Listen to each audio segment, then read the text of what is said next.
তবুও তার সংসারটা করো। কেন জানো?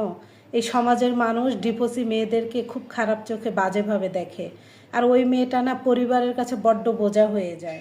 শোনো আপু, একটা কথা বলি, স্বামী যদি একটু রাগীও হয়, তোমাকে যদি একটু ভালো কমই বাসে, তবুও তার সাথে তুমি সংসার করো। কেন জানো? আমাদের এই সমাজের মানুষ ডিভোর্সি মেয়েদেরকে ভালো চোখে দেখে না, পরিবার বোঝা মনে করে।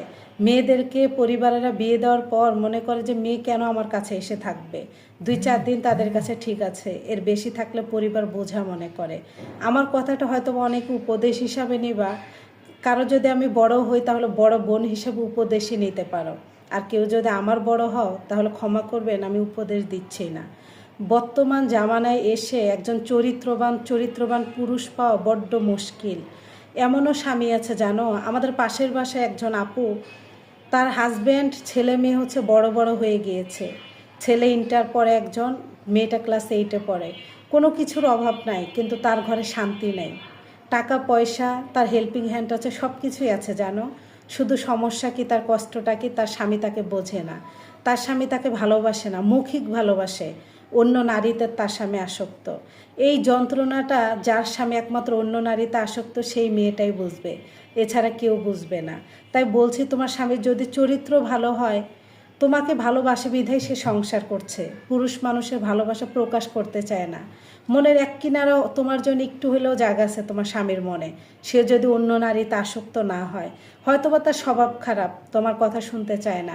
শ্বশুরবাড়ির মানুষেরা তোমাকে কথা শোনায়, তার ইনকাম কম, তুমি একটা বললে সে আরেকটা করে, তবুও তার সংসারটা ধৈর্য ধরে করে যেও। কারণ আমাদের মেয়েদের না নিজের কোনো বাড়ি হয় না, এটা হলো সব থেকে আমাদের কষ্টের জিনিস জানো। তুমি যদি ডিভোর্স দিয়ে বাবার বাড়িতে যাও, 2-4 বছর তোমাকে কিন্তু আবার আরেক সংসারে যেতে হবে, বিয়ে দিবে। এই সমাজের মানুষ তোমাকে বিয়ে করতে বাধ্য হবে। তুমি বিয়ে করতে না চাইলেও এমন একটা সিচুয়েশন তৈরি করবে যে তুমি তখন বিয়ে করতে বাধ্য। সেই সংসারে যে যদি আরও খারাপ হয়, তখন কি করবা? তাই বলছি, একটু যদি স্বামী ইনকাম কম হয়, তার চারোদিক দিয়ে যদি একটু সমস্যা থাকে, তবুও মেনে নাও, সে যদি চরিত্রবান হয়। আর যদি তোমাকে রেখে অন্য জায়গায় পরক্রিয়া করে, তাহলে আর কি বলবো, কিছু বলার নাই। এরকম স্বামীর সাথে সংসার করা যায় না আদৌ। কিন্তু স্বামী যদি তোমার একটু ইনকাম কম হয়, রাগী হয়, উটকো মেজাজি হয়, তবুও সংসারটা করো। কারণ সে এক নারীতে আসক্ত, তোমাকে রেখে অন্য নারীর কাছে যায় না। তোমাকে রাগারাগি করে, কিন্তু তোমাকেই সে ভালোবাসে, তার রাগের মধ্যেই তোমার ভালোবাসাটা আছে। তাহলে দেখবা তুমি অনেক সুখে থাকবা।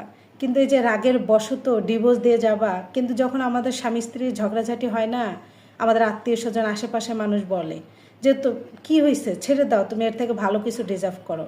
কিন্তু এটা ভুল কথা। যখনই তার কাছ থেকে ছেড়ে তুমি চলে যাবা, তখনই বুঝবে বাস্তবতাটা কত বড়। আর রাগী মানুষের মনের ভিতরে কিন্তু লুকিয়ে থাকে ভালোবাসা। প্রতিটা মানুষের ভালোবাসার ধরন হয় অন্যরকম।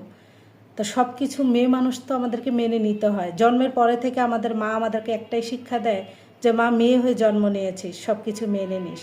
তাই একটু মেনে নিয়ে সংসারটা করো আপু, দেখবা তাহলে অনেক ভালো হবা। সংসার ভাঙায় সলিউশন না জানো।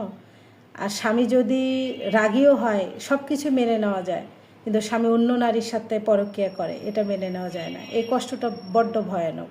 তাই তোমার স্বামী যদি চরিত্রবান হয়, অন্তত যেমনই হোক সংসারটা করো, সংসারটা ছেড়ে যেও না।